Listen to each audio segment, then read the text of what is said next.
రీసెంట్గా కోల్కతాలో ఒక మెడికల్ కాలేజ్లో సెకండ్ ఇయర్ చదువుతూ ఫీమేల్ డాక్టర్ డ్యూటీలో ఉన్న టైంలో ఎవరో వచ్చి రేప్ చేసి మర్డర్ చేసి వెళ్ళిపోవడం జరిగింది. అది కూడా ఒక సెమినార్ హాల్లో. ఎలా అవుతుందండి ఇది?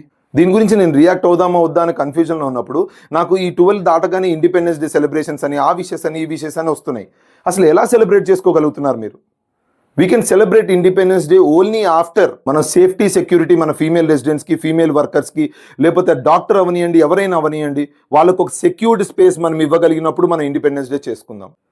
మీకు మీరు గుండె మీద చేసుకొని I'm secure in this country, I'm safe in this country అన్నప్పుడు మీరు ఇండిపెండెన్స్ డే సెలబ్రేషన్స్ చేసుకోండి. ఒక మదర్ ఫాదర్ మీ పిల్లలు సేఫ్గా ఉన్నారు, ఎడ్యుకేషన్ ఇక్కడ చేస్తే మంచి ఫ్యూచర్ ఉంటుందని మీకు అనిపించినప్పుడు ఇండిపెండెన్స్ డే సెలబ్రేట్ చేసుకోండి. ఒక హస్బెండ్ ఒక వైఫ్ని సెక్యూర్డ్గా వర్క్కి పంపించగలిగినప్పుడు మీరు ఇండిపెండెన్స్ డే సెలబ్రేట్ చేసుకోండి.